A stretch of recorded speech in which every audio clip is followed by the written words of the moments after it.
안녕하세요, 가치함입니다. 1월 19일 금요일 국내 시장이 마감되었습니다. 자, 오늘은 모처럼 오랜만에 코스피가 1% 이상의 급등이 나왔습니다. 오후장에 다시 밀리는 흐름이 나왔었지만 1시간을 남겨두고 다시 돌려 세우는 모습이 나왔었고, 그리고 코스닥은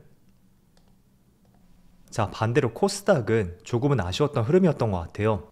마찬가지로 1% 이상의 상승이 나왔었는데 결과적으로는 0.3%의 상승에 그쳤습니다. 그리고 시가총액 상위 종목들을 보면 오늘은 눈에 확연하게 띄는 것은 바로 반도체 관련주예요. 삼성전자를 비롯해서 반도체 관련주의 급등이 있었고, 반대로 2차원지 관련주는 오늘도 여전히 흐름이 좋지는 않았습니다. 그래서 전체적으로 반도체 업종을 제외했다면 크게 특별한 움직임은 나오지 않았었고, 그리고 코스닥도 마찬가지로 2차원지 관련주들 굉장히 흐름이 좋지 못했습니다. 반면에 로봇 관련주라든지 여기도 마찬가지로 반도체 관련주들 이쪽에서 많은 좋은 흐름이 나왔습니다. 그리고 이어서 코스피의 수급을 살펴보면 오늘 모처럼 6일 만에 외국인의 많은 순매수가 들어왔고요. 기관은 여전히 순매도가 이어지고 있습니다. 그동안 기관만 순매도가 나왔었고 외국인도 거기에 합세하나? 이런 생각이 들었다면 굉장히 반가웠던 많은 수급이 들어왔다고 생각이 되고요. 또 반대로 코스닥은 오늘 기관에 많은 순매수가 들어오면서 외국인까지 양매수가 들어왔었네요. 그리고 삼성전자 오늘 무려 4,700억의 많은 매수세가 들어왔어요. 11월 11일날 블록데이 물량을 제외했다면 최근 한 달 내에 있어서 가장 많은 매수세가 들어왔고, 또 이거를 올해만 한정지어서 본다고 해도 올해 들어서 정말 의미 있는 많은 순매수가 들어왔습니다. 하지만 기관은 여전히 순매도가 나오고 있고요. 그리고 하이닉스도 마찬가지로 외국인의 1,600억가량의 많은 순매수가 들어왔고요. 최근 한 달 내에 있어서 가장 많은 순매수였죠. 반면에 2차전지 관련주들 오늘도 외국인의 많은 순매도가 나왔고요. 여전히 수급은 좋지 않은 것 같습니다. 그리고 카카오라든지 카카오뱅크 이쪽 플랫폼 기업들은 오늘은 조금 쉬어갔었는데 그렇다고 많은 순매도는 나오지 않고 있거든요. 그래서 재차 반등도 기대를 해볼 수가 있으니까 참고로 말씀드려볼게요. 그럼 이어서 주체별 매매 동향에 대해서 살펴보도록 하겠습니다. 1월 19일 외국인이 가장 많이 매수한 종목은 삼성전자, SK하이닉스, HPSP, 제주반도체, 포스코홀딩스. 일단 포스코홀딩스를 제외하면 모두 반도체 관련주였죠. 그리고 기관은 에코프로버티, 삼성전기, 에코프로, 그 밑에는 많지 않았던 만큼 오늘 기관에 큰 매수세는 없었던 것 같습니다. 자, 이어서 해외 증시를 볼게요. 어제 다행히도 미국 증시가 다시 한번 급등이 나왔어요. 직전에 고점을 돌파하지 못하면서 여기였죠.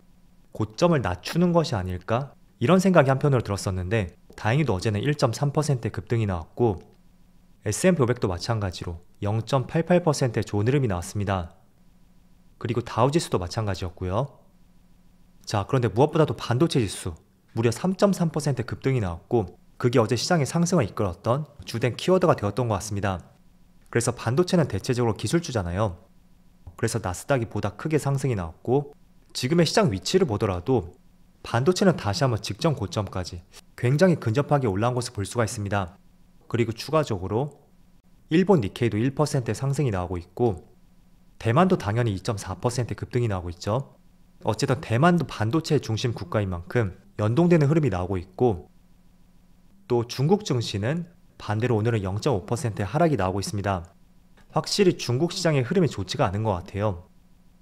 자, 그래서 어제 미국 증시에서 반도체 관련주의 급등이 나왔었고, 그게 오늘 국내 시장까지도 지금 보시는 삼성전자라든지 SK하이닉스 오랜만에 좋은 흐름이 나오는 주된 이유라고 생각이 돼요. 자, 일단은 반도체 지수의 강한 상승이 나오는 것은 전날에 TSMC의 실적 발표가 있었고, 생각보다 실적이 굉장히 잘 나오면서 미국 시장에 상장되어 있는 TSMC의 10% 폭등이 나왔습니다. 그래서 반도체 지수도 3% 이상의 급등이 나왔고, 아무래도 그런 부분이 국내 시장까지도 계속 흐름이 이어지는 것 같습니다. 물론 지난번에 발표되었던 삼성전자의 실적 생각보다는 좋지 않게 발표가 되었죠.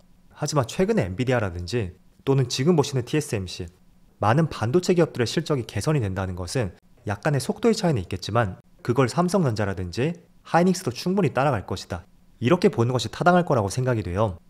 단지 국내 기업들의 실적은 좋지 못하니까 매도하자, 절대 그렇게 보지 마시고요. 비록 4분기의 실적은 좋지 않았지만 다음 분기에는 충분히 개선도 될 수가 있고, 또 제가 계속해서 강조해 드리는 것이 바로 반도체의 업황이라는 거예요.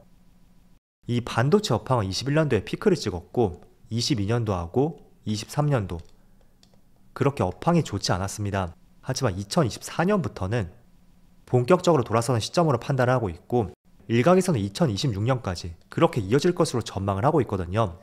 때문에 너무 지금의 실적이라든지 주가의 움직임 그런 것들에 영향을 받지 말자고 말씀드렸고 최소한 우리는 2024년 하반기까지는 한번 들고 가보자 라는 말씀 드렸습니다. 그래서 어쨌든 TSMC의 좋은 실적 발표와 함께 오랜만에 반도체 관련주라든지 또는 코스피 코스닥까지 굉장히 좋은 흐름이 나오고 있다고 생각이 되고요. 자, 그리고 일봉상의 차트를 보면 하지만 그래도 삼성전자가 오늘 2.5% 갭을 띄우고 출발했어요. 물론 가장 좋은 것은 V자 반등이겠죠. 하지만 이 경우는 첫 번째 경우로서 그렇게 확률적으로는 높지 않다고 생각이 됩니다. 물론 이런 경우가 나오면 좋겠지만 약간은 보수적인 시각으로서 한 번 더 눌러주고 이렇게 횡보한 뒤에 올라갈 수 있는 흐름이 나오지 않을까, 저는 그렇게 판단이 돼요. 어쨌든 갭을 많이 띄운 만큼 역배열 추세에서는 약간의 갭 메우기는 나올 수가 있으니까 그 점은 참조로 보시고요. 만약에 갭을 메운다면 가장 중요한 것은 이 직전 저점 있죠? 여기를 절대적으로 깨지 말아야 됩니다. 일단 저점을 깼다는 것은 한 번 더 추세가 눌릴 가능성이 있으니까 제가 비슷한 흐름을 보여드릴게요. 지난번 에코프로비엠 11월 초쯤에 굉장한 갭상승으로 출발했었고 며칠 동안 계속 주가가 눌리는 흐름이 나왔어요. 그리고 다시 이렇게 반등하는 흐름이 나왔었죠. 그래서 지금 삼성전자도 단기적으로 역배열 추세에서 첫 양봉이 나왔던 만큼 한 번쯤은 눌러주고 이 갭을 메운다고 하죠. 이 밑에 박스권에서 약간의 시간을 거치고 반등하지 않을까, 저는 그게 가장 합리적인 시나리오라고 생각이 되고, 물론 그럼에도 불구하고 만약에 V자 반등이 나온다면 또 그건 그대로 굉장히 긍정적으로 볼 수가 있겠죠. 그래서 두 가지 시나리오를 말씀드렸고 가장 중요한 것은 이 직전 저점 여기를 절대 이탈해서는 안 된다, 그 점만 꼭 기억을 해보시면 좋을 것 같아요. 물론 이탈을 한다고 해도 올해부터는 업황이 개선될 것으로 보고 있잖아요. 그래서 다시 상승할 수 있는 여력은 충분히 있지만 일단은 시간이 필요하다는 거죠.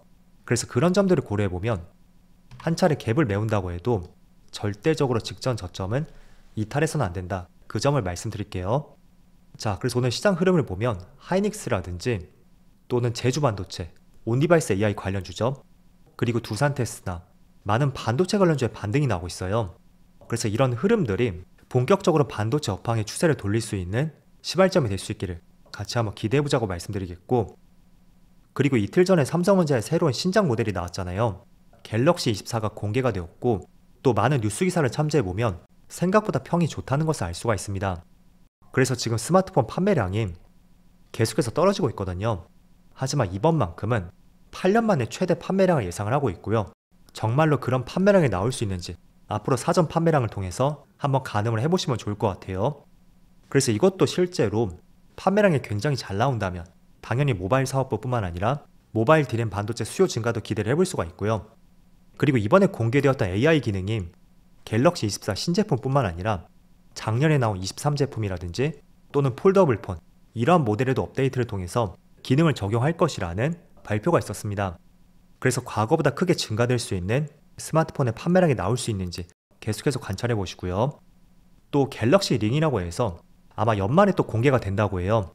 한마디로 반지인데 이거를 착용하고 있으면 심전도라든지 또는 수면 상태를 체크할 수 있는 새로운 헬스케어 제품이 나온다고 해요. 그래서 그것도 한번 주목해 볼 필요가 있고, 결국에는 반도체 관련주에 대해서는 새로운 AI 기능이라든지 또 갤럭시 링 이런 것들이 계속 나올 수밖에 없고, 그 반도체를 필요하는 수요 자체는 계속해서 증가할 수밖에 없다는 것이 팩트라고 할 수밖에 없습니다. 그래서 어제도 말씀을 드린 것처럼 삼성전자나 SK하이닉스는 이 추세선, 이 주봉이 깨지지 않는다면 저는 항상 근처에서는 매수할 수 있는 시점이라고 말씀드리겠고, 물론 하이닉스도 마찬가지죠. 이렇게. 그래서 주식을 오래 하신 분들이라면 이런 말들을 한 번쯤은 들어보셨을 겁니다. 항상 어떤 새로운 재료가 나오고 뉴스 기사가 될 수도 있겠죠. 그리고 나서 차트가 움직인다. 물론 맞는 말이라고 할 수 있습니다. 하지만 다른 한편으로는 먼저 차트가 이렇게 만들어지고 그때 재료를 기다린다, 이렇게도 볼 수가 있거든요. 대표적인 예시로서 반도체 관련주들 최근에 많은 하락이 나왔지만 추세상으로 봤을 때는 그 저점 하단에서 반등이 나올 수 있는 중요한 위치가 되었습니다. 그런데 그 위치에서 TSMC의 호전적인 실적 발표와 함께 주가의 급등이 나왔던 것도 어쩌면 먼저 차트를 만들어 놓고 그때 재료를 기다렸다, 이렇게도 볼 수가 있거든요. 그래서 이런 것들을 보면 저도 참 신기하다고 생각이 되는데, 이런 내용들은 굉장히 빈번하게 발생이 돼요. 그래서 먼저 재료가 선행될 수도 있고, 또는 차트가 먼저 움직이고 나서 재료가 나오기를 기다릴 수도 있다. 이것도 주식을 오래 하신 분들이라면 굉장히 공감을 많이 하실 겁니다. 그래서 두 가지 부분 참조로 말씀드려 볼게요. 자, 그래도 주말을 앞두고 오랜만에 시장에 반등이 나와서 다행이었습니다. 하지만 지금 보시는 기사처럼 여전히 국제 정세는 불안정하다는 것을 알 수가 있습니다. 그래서 언제든지 흐름이 또 한 번씩 바뀔 수도 있으니까 그런 부분을 염두를 해두시면서 여러 가지 투자 전략을 세워 나가자고 말씀드리겠습니다. 자, 그럼 한 주 동안 정말 수고 많으셨고요. 저는 다음 주 월요일 영상에서 다시 찾아뵙도록 하겠습니다. 즐거운 주말 되세요. 감사합니다.